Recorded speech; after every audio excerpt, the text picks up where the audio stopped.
ਵਾਹਿਗੁਰੂ ਜੀ ਕਾ ਖਾਲਸਾ ਵਾਹਿਗੁਰੂ ਜੀ ਕੀ ਫਤਿਹ। ਗੁਰੂ ਪਿਆਰਿਓ, ਅੱਜ ਆਪਾਂ ਅਸ਼ਟਪਦੀ 18ਵੀਂ ਤੇ ਪਦ ਦੂਜਾ ਗੁਰੂ ਮਹਾਰਾਜ ਦੀ ਕਿਰਪਾ ਦੇ ਨਾਲ ਵਿਚਾਰਨ ਜਾ ਰਹੇ ਹਾਂ। ਜਿਸ ਤਰ੍ਹਾਂ ਅਕਸਰ ਬੇਨਤੀ ਕਰਦੇ ਹਾਂ ਕਿ ਕੋਈ ਵੀ ਪ੍ਰਾਣੀ ਇਸ ਧਰਤੀ 'ਤੇ ਇੰਨਾ ਸਿਆਣਾ ਨਹੀਂ, ਇੰਨਾ ਵਿਵੇਕ ਨਹੀਂ ਜਿਹੜਾ ਗੁਰੂ ਮਹਾਰਾਜ ਦੀਆਂ ਰਮਜ਼ਾਂ ਨੂੰ ਸਮਝ ਸਕੇ। ਜਿੰਨੇ ਸੱਚੇ ਪਾਤਸ਼ਾਹ ਸਮਝਾਉਂਦੇ ਹਨ ਓਨਾ ਇਨਸਾਨ ਵਿਚਾਰ ਕਰ ਸਕਦਾ ਹੈ, ਓਨਾ ਬੋਲ ਸਕਦਾ ਹੈ ਅਤੇ ਓਨਾ ਹੀ ਸੁਣ ਸਕਦਾ ਹੈ। ਸਿੱਖ ਗੁਰੂ ਦੀ ਮਿਹਰ ਉੱਤੇ ਹੀ ਜਿਉਂਦਾ ਹੈ। ਧੰਨ ਧੰਨ ਗੁਰੂ ਅਰਜਨ ਦੇਵ ਜੀ ਨੇ ਸੁਖਮਨੀ ਸਾਹਿਬ ਦੇ ਵਿੱਚ ਪ੍ਰਾਣੀ ਨੂੰ ਪ੍ਰਭੂ ਦੇ ਨਾਲ ਜੋੜਿਆ ਹੈ। ਬਹੁਤ ਹੀ ਸੌਖੀ ਵਿਧੀ ਸਮਝਾਈ ਹੈ। ਆਪਣੇ ਆਪ ਨੂੰ ਪੂਰਨ ਬਦਲ ਦੇਣਾ, ਗੁਰੂ ਨੂੰ ਸਮਰਪਿਤ ਕਰ ਦੇਣਾ, ਗੁਰੂ ਅੱਗੇ ਆਪਣੇ ਆਪ ਨੂੰ ਨਿਸ਼ਾਵਰ ਕਰ ਦੇਣਾ, ਆਪ ਦਾ ਕੁਝ ਵੀ ਬਚਾ ਕੇ ਨਹੀਂ ਰੱਖਣਾ, ਸਾਰੇ ਦਾ ਸਾਰਾ ਗੁਰੂ ਉੱਤੋਂ ਕੁਰਬਾਨ ਕਰ ਦੇਣਾ, ਪੂਰਨ ਤੇ ਪੂਰਨ ਗੁਰੂ ਦਾ ਰੂਪ ਬਣ ਜਾਣਾ। 24 ਘੰਟੇ 8 ਪਹਿਰ ਦਿਨ ਰਾਤ ਪ੍ਰਾਣੀ ਦੇ ਵਿੱਚ ਹਰ ਛਿਨ ਤਬਦੀਲੀ ਹੋਣਾ ਇੱਕ ਬਦਲਾਅ ਹੈ। ਦੂਸਰੇ ਪਾਸੇ ਇੱਕ ਓਂਕਾਰ ਸਤਿਨਾਮ ਕਰਤਾ ਪੁਰਖ ਨਿਰਭਉ ਨਿਰਵੈਰ ਅਕਾਲ ਮੂਰਤ ਅਜੂਨੀ ਸੈਭੰ ਗੁਰ ਪ੍ਰਸਾਦ ਜਪ। ਨਿਰਕਾਰ ਨਿਰੰਕਾਰ ਸਦੀਵੀ ਹੈ, ਅਮਰ ਹੈ। ਆਪਣੀ ਮਿਹਰ ਦੇ ਨਾਲ ਬਦਲਾਅ ਨੂੰ ਸਥਿਰ ਕਰ ਸਕਦਾ ਹੈ। ਸੱਚੇ ਪਾਤਸ਼ਾਹ ਨੇ ਆਪਣੇ ਪਿਆਰੇ ਸਿੱਖ ਨੂੰ ਅਮਰ ਹੋ ਜਾਣ ਦੀ ਵਿਧੀ ਸਮਝਾਈ ਹੈ, ਤਰੀਕਾ ਦੱਸਿਆ ਹੈ ਕਿ ਪ੍ਰਾਣੀ 24,000 ਸਵਾਸ ਤੈਨੂੰ ਆਉਂਦੇ ਹਨ। ਹਰ ਪਲ ਹਰ ਛਿਨ ਹਰ ਸਵਾਸ ਦੇ ਉੱਤੇ ਪ੍ਰੀਤਮ ਪਿਆਰੇ ਦਾ ਨਾਂ ਲਿਖ ਲੈ। ਜਦੋਂ ਸਵਾਸ ਅੰਦਰ ਜਾਂਦਾ ਹੈ ਤਦ ਵੀ ਵਾਹਿਗੁਰੂ, ਜਦੋਂ ਬਾਹਰ ਨਿਕਲਦਾ ਹੈ ਉਦੋਂ ਹੀ ਵਾਹਿਗੁਰੂ। ਬੇਸ਼ੱਕ ਸਵਾਸ ਪ੍ਰਾਣੀ ਤੇਰੀ ਮਰਜ਼ੀ ਨਾਲ ਨਹੀਂ ਆਉਂਦੇ, ਕਿੰਨੇ ਆਉਣੇ ਹਨ ਉਹ ਪ੍ਰਭੂ ਆਪ ਹੀ ਸਵਾਸਾਂ ਦਾ ਰਖਵਾਲਾ ਹੈ। ਤੇਰੇ ਹੱਥ ਵਿੱਚ ਸਵਾਸਾਂ ਦੀ ਚਾਬੀ ਨਹੀਂ ਹੈ, ਪਰ ਤੂੰ ਉਹਨਾਂ ਉੱਤੇ ਮਿਹਰ ਕਰਕੇ ਉਹਨਾਂ ਨੂੰ ਅਮਰ ਬਣਾ ਸਕਦਾ ਹੈ, ਵਡਮੁੱਲੇ ਬਣਾ ਸਕਦਾ ਹੈ। ਸੱਚੇ ਪਾਤਸ਼ਾਹ ਨੇ 24,000 ਅੱਖਰਾਂ ਦੀ ਵਰਤੋਂ ਕੀਤੀ ਹੈ ਸੁਖਮਨੀ ਸਾਹਿਬ ਦੇ ਵਿੱਚ।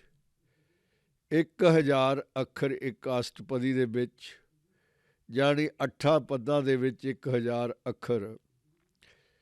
ਪ੍ਰਾਣੀ ਨੂੰ 1 ਘੰਟੇ ਦੇ ਵਿੱਚ 1,000 ਸਵਾਸ, 24 ਘੰਟਿਆਂ ਦੇ ਵਿੱਚ 24,000 ਸਵਾਸ, ਜਿਹੜੇ ਕਿ ਦਿਨ ਰਾਤ ਨੂੰ ਜਨਮ ਦਿੰਦੇ ਹਨ।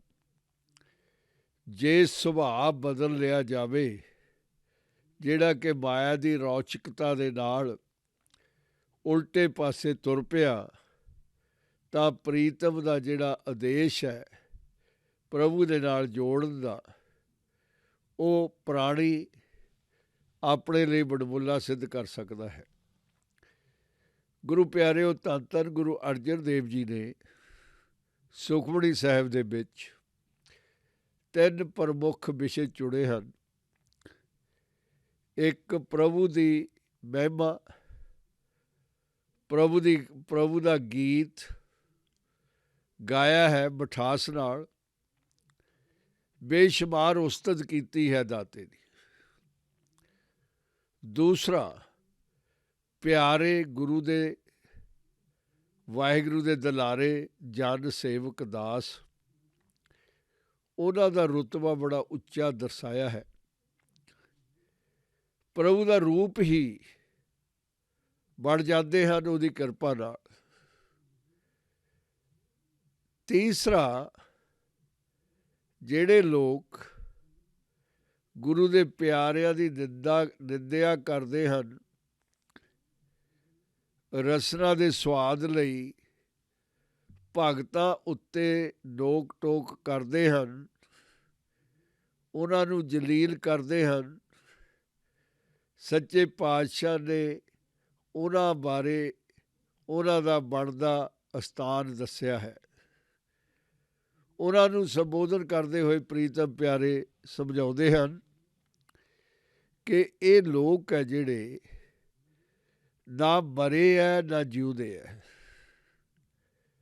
ਹਰ ਵੇਲੇ ਚਿੰਤਾ ਦੇ ਵਿੱਚ, ਬਕਾਰਾਂ ਦੇ ਵਿੱਚ ਫਸੇ ਹੋਏ ਹਨ। ਇਹਨਾਂ ਨੂੰ ਇੱਕ ਛਿਨ ਵੀ, ਇੱਕ ਪਲ ਵੀ ਸ਼ਾਂਤੀ ਨਹੀਂ ਮਿਲਦੀ। ਬੜੇ ਦੁਖੀ ਲੋਕ ਹਨ, ਪਰ ਇਹੀ ਜੀਵਨ ਇਹਨਾਂ ਨੂੰ ਪਸੰਦ ਹੈ। ਇਹੀ ਜੀਵਨ ਗੁਜ਼ਰ ਕਰਕੇ ਇਹ ਮੁੜ ਕੇ 84 ਲੱਖ ਜੂਨ 'ਚ ਫਸ ਜਾਂਦੇ ਹਨ। ਇਸ ਪਦ ਦੇ ਵਿੱਚ ਸੱਚੇ ਪਾਤਸ਼ਾਹ ਨੇ ਰਿਲੇਸ਼ਨ ਸੇਵਕ ਦਾ ਆਪਣੇ ਪਿਆਰੇ ਨਾਲ ਸੰਬੰਧ, ਦਾਸ ਦਾ ਮਾਸਟਰ ਨਾਲ ਰਿਸ਼ਤਾ, ਕਿ ਜਦੋਂ ਵਿਦਿਆਰਥੀ ਪੜ੍ਹਾਈ ਕਰਦਾ ਹੈ ਤਾਂ ਗੁਰੂ ਉਹਨੂੰ ਸਮਝਾਉਂਦਾ ਹੈ, ਵਿੱਦਿਆ ਪਾਸ ਕਰਨ ਦੇ ਤਰੀਕੇ ਦੱਸਦਾ ਹੈ। ਪਰ ਜਦੋਂ ਪਾਸ ਹੋ ਜਾਂਦਾ ਹੈ ਫਿਰ ਉਹਦਾ ਤੇ ਗੁਰੂ ਦਾ ਰਿਸ਼ਤਾ ਕਿਸ ਤਰ੍ਹਾਂ ਜੁੜਿਆ ਰਹਿੰਦਾ ਹੈ। ਦਰਅਸਲ ਦੋਨਾਂ 'ਚੋਂ ਇੱਕ ਹੀ ਹੋ ਜਾਂਦੇ ਹਨ। ਕਬੀਰ ਦੇ ਕਹਿਣ ਮੁਤਾਬਕ ਤੂੰ ਹੀ ਮੈਂ ਆ ਜਿਹੜੀ ਮੁੱਕ ਗਈ, ਹੁਣ ਸਿਰਫ ਤੂੰ ਹੀ ਬਚਿਆ ਹੈ। ਸੱਚੇ ਪਾਤਸ਼ਾਹ ਮਿਹਰ ਕਰਦੇ ਹਨ, ਗੁਰ ਕੈ ਗ੍ਰਹਿ ਸੇਵਕ ਜੋ ਰਹੇ, ਗੁਰ ਕੀ ਆਗਿਆ ਮਨ ਮੈਂ ਸਹੈ। ਗੁਰੂ ਦਾ ਗ੍ਰਹਿ, ਗੁਰੂ ਪਿਆਰਿਓ, ਸਾਰਾ ਹੀ ਗੁਰੂ ਦਾ ਗ੍ਰਹਿ ਹੈ। ਹਰ ਪਾਸੇ ਹੀ ਗੁਰੂ ਦਾ ਮੰਦਰ ਹੈ, ਗੁਰੂ ਦਾ ਘਰ ਹੈ। ਛਿਨ ਮਾਤਰ ਵੀ ਜਗ੍ਹਾ ਇਸ ਤਰ੍ਹਾਂ ਦੀ ਨਹੀਂ ਹੈ ਜਿਹੜੀ ਪ੍ਰਭੂ ਨਾਲ ਸੰਬੰਧਿਤ ਨਾ ਹੋਵੇ, ਕਿਉਂਕਿ ਜਦ ਤੱਕ ਸੇਵਕ ਨੂੰ ਘਰ ਦਾ ਪਤਾ ਹੀ ਨਹੀਂ ਹੈ, ਆਪਣੇ ਪ੍ਰੇਮੀ ਦੇ ਦਰ ਦਾ ਪਤਾ ਹੀ ਨਹੀਂ ਹੈ, ਤਾਂ ਉਹ ਚੱਕਰਾਂ 'ਚ ਪਿਆ ਰਹਿੰਦਾ ਹੈ। ਪਰ ਜਦੋਂ ਮਿਹਰ ਹੋ ਜਾਂਦੀ ਹੈ ਫਿਰ ਉਹਦਾ ਗ੍ਰਹਿ, ਉਹਦਾ ਘਰ, ਜਿਹੜਾ ਕਿ ਸਰੀਰ ਦੇ ਅੰਦਰ ਹੀ ਹੈ, ਭਲੀ ਭਾਂਤ ਮਹਿਸੂਸ ਕਰਨ ਲੱਗ ਜਾਂਦਾ ਹੈ। ਗੁਰ ਕੇ ਗ੍ਰਹਿ ਸੇਵਕ ਜੋ ਰਹੇ, ਗੁਰ ਕੀ ਆਗਿਆ ਮਨ ਮੇਂ ਸਹੇ। ਜਦੋਂ ਸਰੀਰ ਦੇ ਵਿੱਚ ਪ੍ਰਭੂ ਨੂੰ ਪਹਿਚਾਣ ਲਿਆ ਜਾਂਦਾ ਹੈ, ਪ੍ਰਾਣੀ ਆਪਣੇ ਪ੍ਰੀਤਮ ਪਿਆਰੇ ਨਾਲ ਅਲਫਾਜ਼ਾਂ ਤੋਂ ਬਿਨਾਂ ਗੱਲਾਂ ਕਰ ਸਕਦਾ ਹੈ। ਇਸ਼ਾਰਿਆਂ ਦੀ ਤਰ੍ਹਾਂ ਪਲ ਪਲ, ਛਿਨ ਛਿਨ ਗੁਰੂ ਦੇ ਆਦੇਸ਼ਾਂ ਉੱਤੇ ਚੱਲਦਾ ਹੈ। ਚੰਗੇ ਤੇ ਮਾੜੇ ਦਾ ਚੱਕਰ ਮੁੱਕ ਗਿਆ, ਹੁਣ ਚੰਗਾ ਹੀ ਰਹਿ ਗਿਆ। ਵਾਹਿਗੁਰੂ ਸੰਦੇਸ਼ ਭੇਜਦਾ ਹੈ ਕਿ ਹੁਣ ਤੂੰ ਇਹ ਕੰਮ ਕਰ ਲੈ ਜਾਂ ਇਹਨੂੰ ਨਾ ਕਰ। ਸਿੱਖ ਮੰਨਦਾ ਹੈ, ਫੁੱਲ ਚੜ੍ਹਾਉਂਦਾ ਹੈ ਆਗਿਆ ਦੇ। ਇੱਕ ਮਨ ਦੇ ਨਾਲ ਹੀ ਵਾਹਿਗੁਰੂ ਦਾ ਇਸ਼ਾਰਾ ਸਮਝ ਲੈਂਦਾ ਹੈ, ਕਿਉਂਕਿ ਇੱਕੋ ਹੀ ਘਰ ਦੇ ਵਿੱਚ ਰਹਿੰਦੇ ਹਨ। ਘਰ ਵੱਖਰਾ ਨਹੀਂ ਹੈ ਦੋਨਾਂ ਦਾ। ਜਿਵੇਂ ਸਵੇਰੇ ਸ਼ਾਮ ਦੁਨਿਆਵੀ ਪਿਓ ਤੇ ਪੁੱਤ ਮਿਲਦੇ ਹਨ, ਪਰਿਵਾਰ ਦੇ ਨਾਲ ਵਿਚਾਰ ਹੁੰਦਾ ਹੈ, ਸ਼ਾਮ ਨੂੰ ਖਾਣੇ ਉੱਤੇ ਇਕੱਠੇ ਹੁੰਦੇ ਹਨ। ਪਰ ਜਦੋਂ ਪ੍ਰਭੂ ਦਾ ਰਿਸ਼ਤਾ ਉਜਾਗਰ ਹੋ ਗਿਆ ਪਿਆਰੇ ਦੇ ਲਈ, ਫਿਰ 24 ਘੰਟੇ ਜੁਦਾਈ ਖਤਮ, ਮਿਲਣ ਅਮਰ ਹੋ ਗਿਆ। ਹਰ ਗੱਲ, ਹਰ ਕੋਈ ਜਿਹੜਾ ਵੀ ਕਦਮ ਚੁੱਕਣਾ ਹੈ ਪ੍ਰਾਣੀ ਨੇ, ਉਹ ਗੁਰੂ ਦੀ ਮਿਹਰ ਨਾਲ ਹੀ ਚੁੱਕਦਾ ਹੈ। ਜਿਹੜਾ ਪ੍ਰੀਤਮ ਦੀ ਸੇਵਾ ਕਰਨ ਵਾਲਾ ਹੈ, ਉਹਨੂੰ ਇਹ ਪਤਾ ਚੱਲ ਗਿਆ ਕਿ ਦਾਸ ਪ੍ਰੇਮੀ ਗੁਰੂ ਦੇ ਚਰਨਾਂ ਦੇ ਵਿੱਚ ਨਿਵਾਸ ਕਰ ਰਿਹਾ ਹੈ।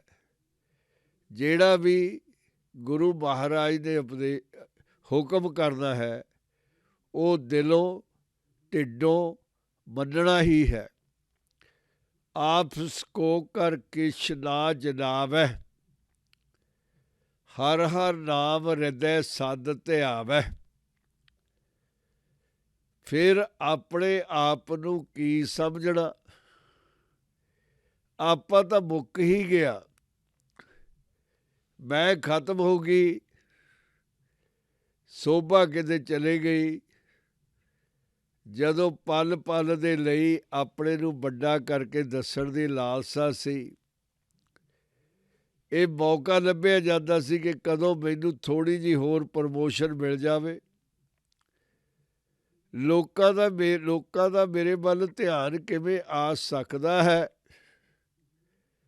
ਕਿਉਂ ਨਹੀਂ ਭੈੜੇ ਲੋਕ ਮੈਨੂੰ ਚੰਗਾ ਕਹਿੰਦੇ? ਮੇਰੀ ਜੈ ਜੈਕਾਰ ਹੋਣੀ ਚਾਹੀਦੀ ਹੈ। ਲੋਕ ਮੈਨੂੰ ਨਿਰਸਨ ਦੇ ਇਹੀ ਕਹਿਣ ਕਿ ਬਹੁਤ ਧਰਮੀ ਹੈ, ਰੱਬ ਨੂੰ ਕਿਸ ਤਰ੍ਹਾਂ ਮੰਨਦਾ ਹੈ, ਗੁਰੂ ਦੇ ਬਾਣੇ ਪਾ ਕੇ ਰੱਖਦਾ ਹੈ, ਨਿਮਰਤਾ ਬਹੁਤ ਹੈ, ਮਿੱਠਾ ਬਹੁਤ ਬੋਲਦਾ ਹੈ, ਮੋਹ ਲੈਂਦਾ ਹੈ ਦਿਲ ਨੂੰ। ਇਸ ਤਰ੍ਹਾਂ ਦੀਆਂ ਗੱਲਾਂ ਦੀ ਕੋਈ ਲੋੜ ਨਹੀਂ ਰਹਿ ਗਈ। ਜਦੋਂ ਪੂਰੀ ਦੀ ਪੂਰੀ ਰੋਸ਼ਨੀ ਸੰਸਾਰ ਦੀ ਮਿਲ ਗਈ ਤਾਂ ਛੋਟੇ ਛੋਟੇ ਦੀਪਕਾਂ ਦਾ ਕੀ ਕੰਮ? ਜਦੋਂ ਸੂਰਜ ਪੈਦਾ ਕਰਨ ਵਾਲਾ ਭਗਵਾਨ ਸਰੀਰ ਦੇ ਵਿੱਚ ਪ੍ਰਗਟ ਹੋ ਗਿਆ, ਫਿਰ ਆਪਣੀ ਮੈਂ ਦਾ ਕੀ ਲਾਭ? ਮੈਂ ਤਾਂ ਕਿਤੇ ਚਲੇ ਹੀ ਗਈ। ਹੁਣ ਮੈਂ ਤੋਂ ਕੀ ਕਰਾਉਣਾ ਹੈ? ਆਪਸ ਕੋ ਕਰ ਕਿਛ ਨਾ ਜਨਾਵੇ। ਹੁਣ ਤਾਂ ਡਾਊਨ ਟੂ ਦੀ ਅਰਥ, ਨੀਚਾਂ ਤੋਂ ਵੀ ਨੀਚਾਂ ਦਾ ਸੰਗ। ਆਪਣੇ ਪਿਆਰੇ ਦੁਨੀਆ ਦੇ ਦਰਕਾਰੇ ਹੋਏ ਲੋਕ, ਉਹਨਾਂ ਦੇ ਨਾਲ ਮੋਹ, ਕਿਉਂਕਿ ਹੁਣ ਅੰਦਰ ਗੁਰੂ ਵਸਦਾ ਹੈ। ਹਰ ਥਾਂ ਦੇ ਉੱਤੇ ਗੁਰੂ ਦਾ ਪਹਿਰਾ ਹੈ ਕਿ ਉਹ ਆਪਣੇ ਆਪ ਨੂੰ ਲੋਕਾਂ ਉੱਤੇ ਠੋਸਣਾ ਹੈ। ਵੱਡੇ ਕਾਹਦੇ ਲਈ ਬਣਨਾ ਹੈ? ਛੋਟੇ ਹੀ ਭਲੇ। ਜਿਸ ਤਰ੍ਹਾਂ ਬਾਬੇ ਨਾਨਕ ਨੇ ਆਪਣੇ ਆਪ ਨੂੰ ਛੋਟਾ ਹੀ ਦੱਸਿਆ ਹੈ, ਕਦੇ ਵੱਡਾ ਕਰਕੇ ਆਪਣੇ ਆਪ ਨੂੰ ਨਹੀਂ ਜਤਾਇਆ। ਨੀਚਾਂ ਤੋਂ ਨੀਚ ਸੰਤ ਜਨਾਂ ਦਾ ਸੰਗੀ ਨਾਨਕ, ਹਰ ਵੇਲੇ ਗਰੀਬਾਂ ਨੂੰ ਹੀ ਪਿਆਰ ਸਤਿਕਾਰ। ਦੁਨੀਆ ਦੀ ਸਾਰੀ ਗਰੀਬੀ ਦਾ ਮਾਲਕ ਨਾਨਕ ਸੱਚਾ ਸੌਦਾ ਕਰ ਗਿਆ। ਟਰੁੱਥ ਦੁਨੀਆ ਦੇ ਵਿੱਚ ਖਿਲਾਰ ਗਿਆ, ਅੱਜ ਵੀ ਖਿਲਾਰ ਰਿਹਾ ਹੈ। ਧੰਨ ਧੰਨ ਗੁਰੂ ਗ੍ਰੰਥ ਸਾਹਿਬ ਦੇ ਰੂਪ ਦੇ ਵਿੱਚ ਗੁਰੂ ਨਾਨਕ ਮੈਂ ਦਾ ਵਿਨਾਸ਼ ਕਰਨਾ ਚਾਹੁੰਦਾ ਹੈ, ਹੰਕਾਰ ਦਾ। ਉਹਦੇ ਵਿੱਚ ਨਿਮਰਤਾ ਭਰਨੀ ਚਾਹੁੰਦਾ ਹੈ ਆਪਣੇ ਪ੍ਰਾਣੀ, ਆਪਣੇ ਸਿੱਖ ਦੇ। ਜਦੋਂ ਸਿੱਖ ਆਪਣੇ ਆਪ ਨੂੰ ਨਾ ਚੀਜ਼ ਸਮਝਣ ਲੱਗ ਗਿਆ ਤਾਂ ਆਪਣੇ ਆਪ ਮਨ ਦੇ ਅੰਦਰ ਪ੍ਰੀਤਮ ਪਿਆਰੇ ਨੂੰ ਹਮੇਸ਼ਾ ਦੇ ਲਈ ਸਿਮਰਨ ਵੀ ਕਰਨ ਲੱਗ ਪਿਆ। 24 ਘੰਟੇ ਉਹਦਾ ਗੁਲਾਮ ਬਣ ਗਿਆ, ਸੇਵਕ ਬਣ ਗਿਆ। ਹਰ ਪਲ ਸੇਵਾ ਹੀ ਸੇਵਾ। ਹਰ ਹਰ ਨਾਮ ਹਿਰਦੇ ਸਦ ਧਿਆਵੈ। ਉਹ ਆਪਣੇ ਮਨ ਦੇ ਅੰਦਰ ਵਾਹਿਗੁਰੂ ਦਾ ਹਮੇਸ਼ਾ ਲਈ ਸਿਮਰਨ ਕਰਦਾ ਹੈ, ਜੋ ਕਿ ਬਹੁਤ ਹੀ ਗੁਰੂ ਦੀ ਕਿਰਪਾ ਹੋਈ ਹੈ। ਮਨ ਵੇਚੈ ਸਤ ਗੁਰ ਕੈ ਪਾਸ, ਤਿਸ ਸੇਵਕ ਕੇ ਕਾਰਜ ਰਾਸ। ਗੁਰੂ ਪਿਆਰਿਓ, ਕੋਈ ਕਿਰਾਏ ਉੱਤੇ ਕਿਸੇ ਨੂੰ ਪ੍ਰਾਪਰਟੀ ਦਿੰਦਾ ਹੈ, ਮਲਕੀਅਤ ਮਾਲਕ ਦੇ ਕੋਲ ਰਹਿੰਦੀ ਹੈ।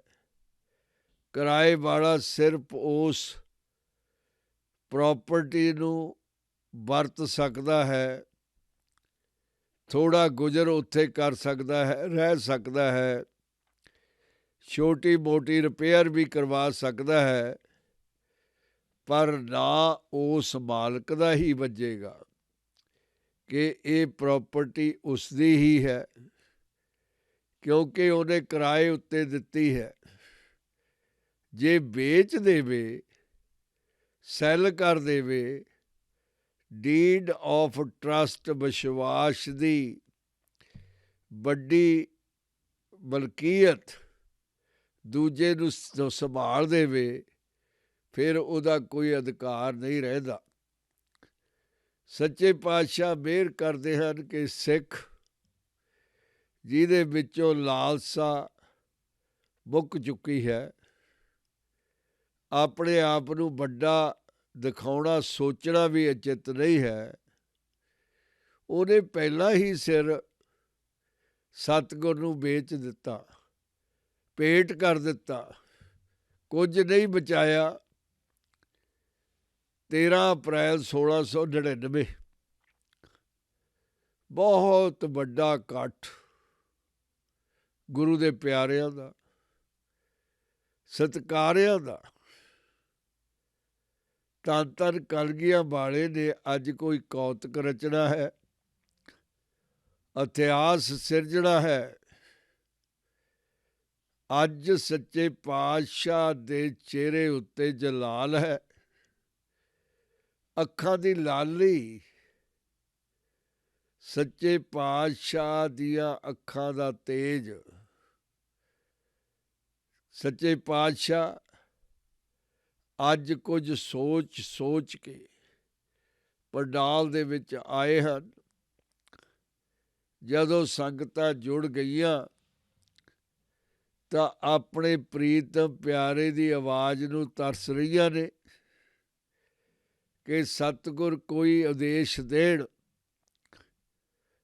ਕਲਗੀਆਂ ਵਾਲੇ ਪ੍ਰੀਤਮ ਪਿਆਰੇ, ਸਜੀ ਹੋਈ ਸਟੇਜ, ਸੰਗਤਾਂ ਦਾ ਹੜ, ਹੱਥ ਵਿੱਚ ਸ਼ਮਸ਼ੀਰ, ਚਿਹਰੇ ਉੱਤੇ ਜਲਾਲ, ਅੱਖਾਂ ਲਾਲ, ਮੱਥੇ ਉੱਤੇ ਇਨਕਲਾਬ ਦੀ ਨਿਸ਼ਾਨੀ।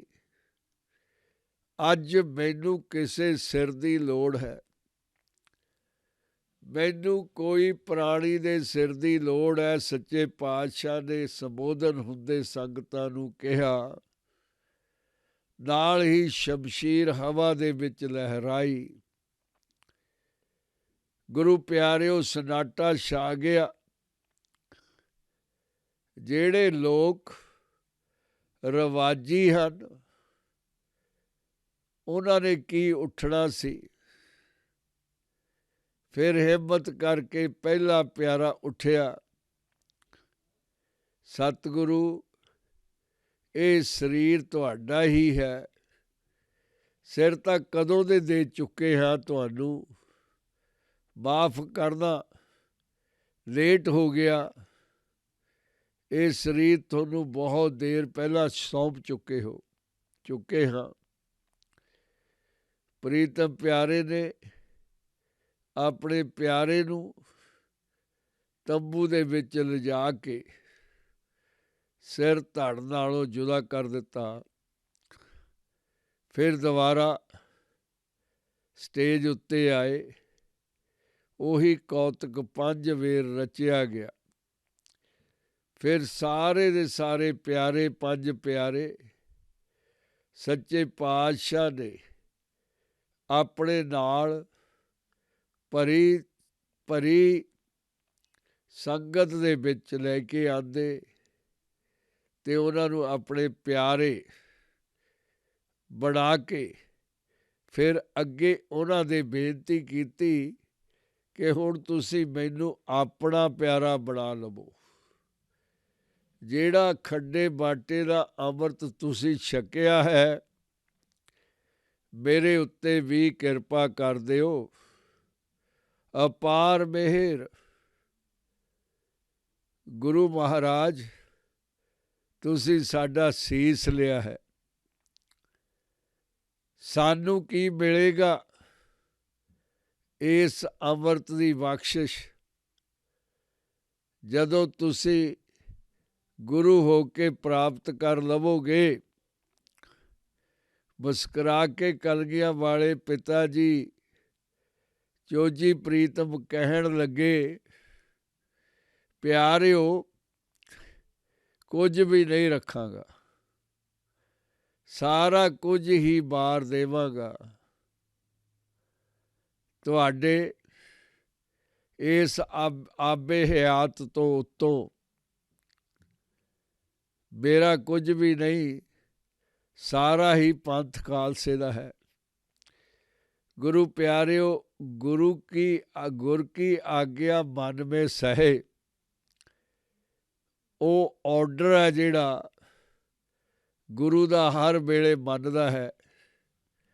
ਜਦੋਂ ਉਹ ਪਿਆਰਾ ਬਣ ਜਾਂਦਾ ਹੈ, ਆਪਣੇ ਆਪ ਨੂੰ ਕੁਝ ਸਮਝਦਾ ਨਹੀਂ, ਕਿਉਂਕਿ ਇਲਾਹੀ ਅਕਲ ਆ ਜਾਂਦੀ ਹੈ। ਹਿਰਦੇ ਦੇ ਵਿੱਚ ਉਹ ਵੱਸਦਾ ਹੈ, ਉਹਦਾ ਰਸ ਆਉਂਦਾ ਹੈ, ਕਿਉਂਕਿ ਉਹਨੇ ਰਜਿਸਟਰੀ ਕਰਾ ਦਿੱਤੀ ਆਪਣੇ ਆਪ ਦੀ ਸਤਿਗੁਰ ਦੇ ਅੱਗੇ, ਵੇਚ ਦਿੱਤਾ ਆਪਣੇ ਆਪ ਨੂੰ। ਹੁਣ ਸਾਰੇ ਦੇ ਸਾਰੇ ਕੰਮ ਪ੍ਰੀਤਮ ਪਿਆਰਾ ਆਪ ਹੀ ਕਰਦਾ ਹੈ। ਭਗਤ ਦੇ ਸਾਰੇ ਕੰਮਾਂ ਦੀ ਜ਼ਿੰਮੇਵਾਰੀ ਦਾਤੇ ਨੇ ਚੁੱਕ ਲਈ। ਸੇਵਾ ਕਰਤ ਹੋਏ ਨਹਿ ਕਾਮੀ, ਤਿਸ ਕੋ ਹੋਤ ਪ੍ਰਾਪਤ ਸੁਆਮੀ। ਜਦੋਂ ਇਮਾਨਦਾਰੀ ਨਾਲ ਕਿਸੇ ਮੰਗ ਤੋਂ ਬਿਨਾਂ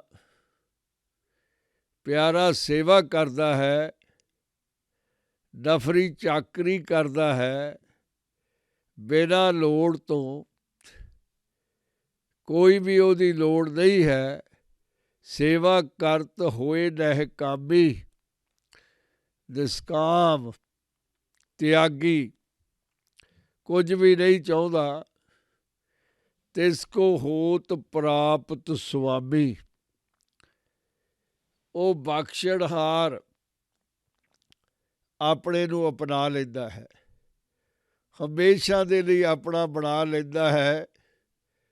ਆਪਣੀ ਕਿਰਪਾ ਜਿਸ ਆਪ ਕਰੇ, ਨਾਨਕ ਸੋ ਸੇਵਕ ਗੁਰ ਕੀ ਮੱਤ ਲੈ।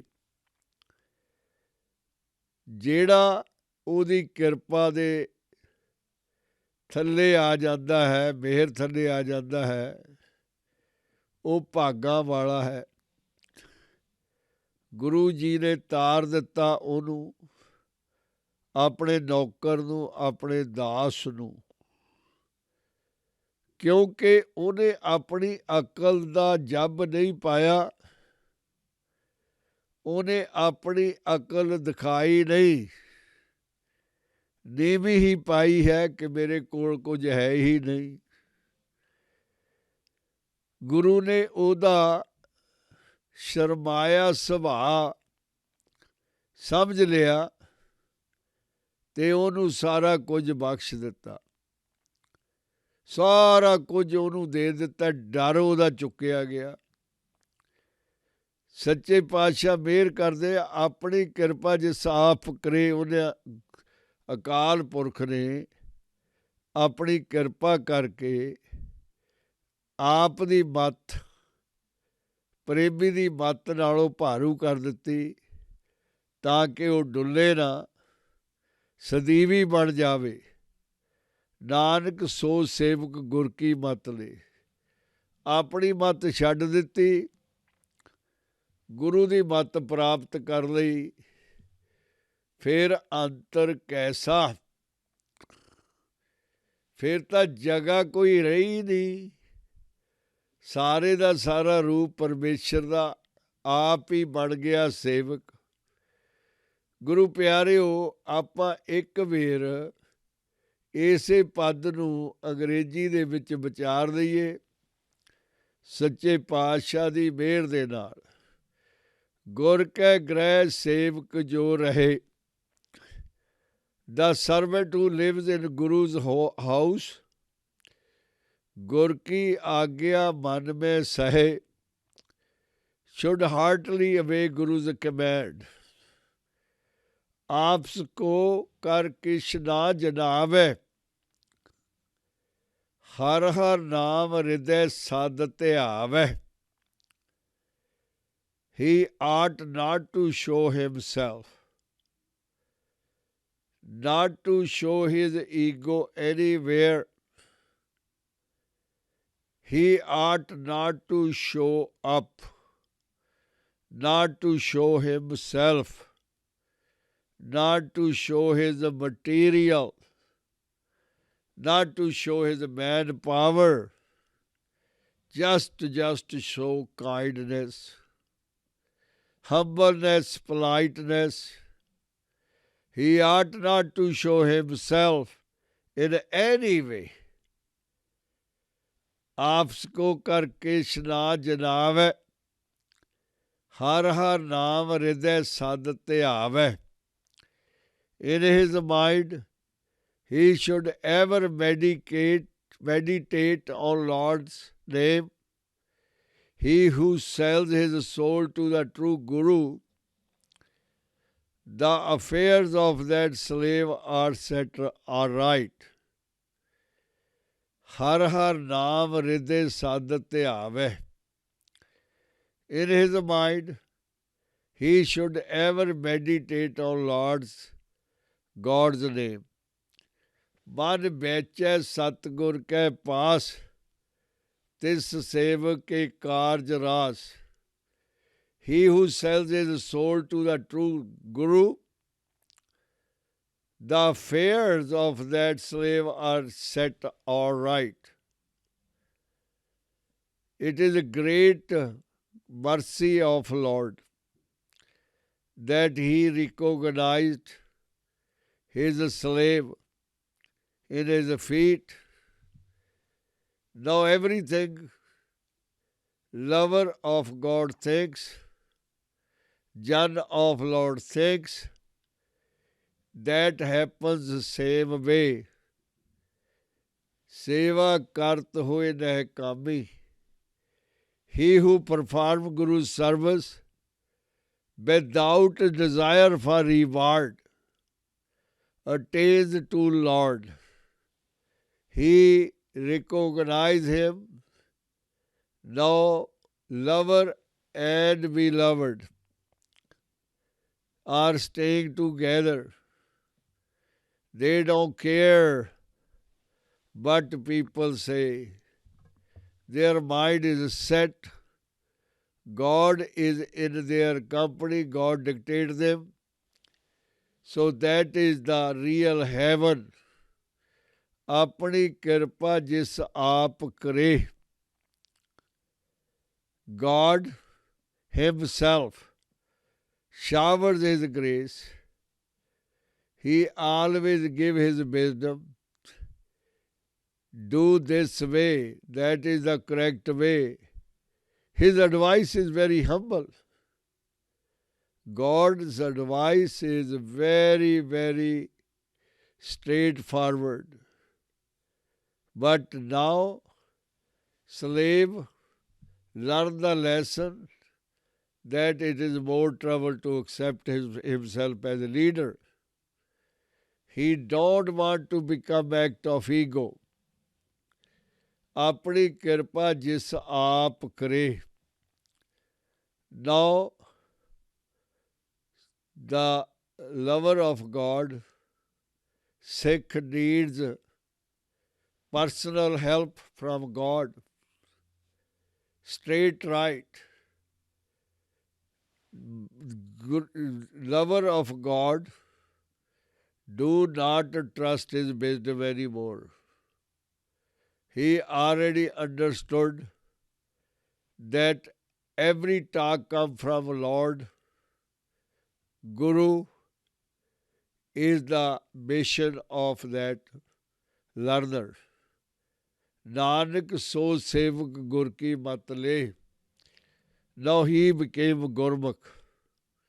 He left Manmukh. 24 hours, don't bother him now. He don't have any excuse left anymore. He changed himself. Guru Pyareo, it is so wonderful, so straightforward, that if a man want to change his system, he want to get rid of ego, this is the way to do it.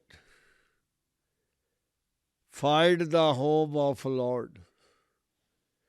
Find where he live. So dar keha, so kar keha. Jitve sarv samale. That door of that holy temple, Guru Nanak found it. Exactly found it. So dar keha, so kar keha. Jitve sarv samale. Guru Nanak found exactly where Lord lives. But now he is the soldier of his grace. He want to perform. He want to serve his whole Sangat. Aapsko kar Krishna janave. The biggest problem in the world, ਦੁਨੀਆ ਦੇ ਵਿੱਚ ਸਭ ਤੋਂ ਵੱਡੀ ਸਮੱਸਿਆ ਇਸ ਵੇਲੇ ਆਪਣੀ ਈਗੋ ਦੀ ਹੀ ਹੈ। ਪ੍ਰਾਣੀ ਝੂਠ ਬੋਲਦਾ ਹੈ ਆਪਣੇ ਆਪ ਨੂੰ ਐਸਟੈਬਲਿਸ਼ ਕਰਨ ਦੇ ਲਈ, ਫੋਕੀਆਂ ਫੜਾ ਮਾਰਦਾ ਹੈ ਆਪਣੇ ਨਜ਼ਦੀਕੀਆਂ ਉੱਤੇ ਰੋਹ ਪਾਉਣ ਦੇ ਲਈ। Because he qualified now, Guru selected him, now he need to change. He don't want to claim his I-ness on anything. Just leave everything alone. Now God is staying, Prani is awake, Master is educating, and the student is learning. Anything Guru says, servant is doing. He accepted his innerness inside. And he forgot to remember his name. He don't know what his name even is. He only knows God's name, because he got him saved in his heart. In his mind, he always meditate on Lord God's name. And ਉਹਨੇ ਆਪਣਾ ਜਿਹੜਾ ਮਾਨਵ ਹੈ ਉਹ ਸਤਿਗੁਰ ਨੂੰ ਵੇਚ ਦਿੱਤਾ। ਜਦੋਂ ਮਹਿੰਗੇ ਦੇ ਮਹਿੰਗੇ ਪਦਾਰਥ ਧਰਤੀ ਉੱਤੇ ਵਿਕਦੇ ਹਨ, ਪਹਿਲਾਂ ਉਹਨਾਂ ਦੀ ਕੀਮਤ ਤੈਅ ਕੀਤੀ ਜਾਂਦੀ ਹੈ, ਜਿਹਨੂੰ ਅਪਰੇਜ਼ਿੰਗ ਸਿਸਟਮ ਕਿਹਾ ਜਾਂਦਾ ਹੈ। ਕੋਰਸ ਕੀਤੇ ਹੋਏ, ਵਿੱਦਿਆ ਪੜ੍ਹੀ ਵਾਲੇ ਅਪਰੇਜ਼ਰਸ 2-4 ਹਫ਼ਤਿਆਂ ਦੇ ਵਿੱਚ ਉਹਦੀ ਆਲਮੋਸਟ ਪ੍ਰਾਈਸ ਸੈੱਟ ਕਰ ਦਿੰਦੇ ਹਨ ਕਿ ਤੁਹਾਡੀ ਪ੍ਰਾਪਰਟੀ ਇੰਨੇ ਦੀ ਹੈ, ਇੰਨੇ ਦੀ ਵਿਕ ਸਕਦੀ ਹੈ। When Guru's lover sell himself to the Lord like Tanna did, Prahlad did it, Dhruv did, now there is no discussion of the price. Seller, Mr. Human Being, don't know the price. And buyer, Lord God Vaheguru Ji, knows the price, knows the value. But he want to give too many times more. He want to make the prani forever, because his lover, his beloved, sold his mind to Lord, to God. Now anything from that point, all the actions are coming true. All the affairs of slave are done right, correctly, because he is serving. Slave of God is serving without any feeling. That is the real seva. Now God is going to prevail in his mind. He is so happy on his seva. He recognized that how much time that prani spend on Guru's seva, Sadh Sangat's seva, mother and father's seva. Now he took advice of Guru. He left his ego advice away. He is doing now awakening up the sleeping and save the conflict between them, and then serve them with nectar, anti-human ego, and make them forever. That is in God's grace. 100% he took the advice of Lord and served the six. ਗੁਰੂ ਪਿਆਰਿਓ, ਗ੍ਰਹਿ ਜਿਵੇਂ ਅਸੀਂ ਦੌਲਤਖਾਨਾ ਕਹਿ ਦਿੰਦੇ ਹਾਂ, ਪਿੰਡ ਕਹਿ ਦਿੰਦੇ ਹਾਂ ਜਿੱਥੇ ਘਰ ਹੈ, ਅੱਜ ਤੋਂ 70-80 ਸਾਲ ਪਹਿਲਾਂ ਇੱਕ ਪਿੰਡ ਦੇ ਵਿੱਚ 1 ਜਾਂ 2 ਘਰ ਪੱਕੇ, ਬਾਕੀ ਸਾਰੇ ਦਾ ਸਾਰਾ ਪਿੰਡ ਕੱਚਾ। ਢੋਲ ਵੱਜਦੇ ਸੀ, ਹੋਕਾ ਦਿੱਤਾ ਜਾਂਦਾ ਸੀ, ਤੰਦੂਰ ਬਣਾਏ ਜਾਂਦੇ ਸੀ, ਰੋਟੀ ਟੁੱਕ ਬਣਾਇਆ ਜਾਂਦਾ ਸੀ, ਬੜੀ ਤਿਆਰੀ, ਫਰੈਸ਼ ਭੋਜਨ। ਇਹ ਹਮੇਸ਼ਾ ਹੀ ਸਾਰੇ ਪਿੰਡ ਦੀ ਖੁਸ਼ੀ ਦੇ ਵਿੱਚ ਵਾਧਾ ਕਰਦਾ ਸੀ।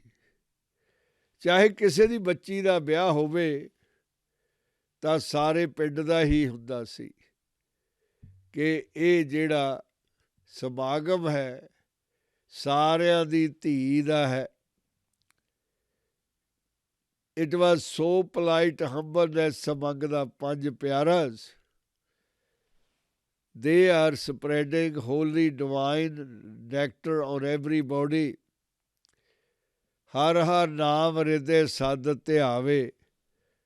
The person who loves God don't think himself anything. In his mind he should ever meditate on Lord God's name.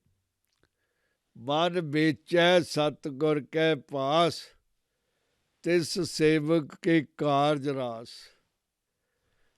He who sells his soul to the true Guru, the affairs of that slave are set all right. They are pre-planned. Now he will start learning how to do day-to-day decisions, because he knows 96% in practical, and he learned from that practical. He sold himself to Lord. He throwed himself in front of Lord, and he did not have any greed in it. He don't want anything out of it. If Lord can give grace to him, he take it as his blessing. Now he gave up Mr. Human Being, disciple of Nanak, gave his wisdom away. He gave his mat away, and he let prevail inside his all the flow of energy from his beloved one, because he don't have any manmukta left.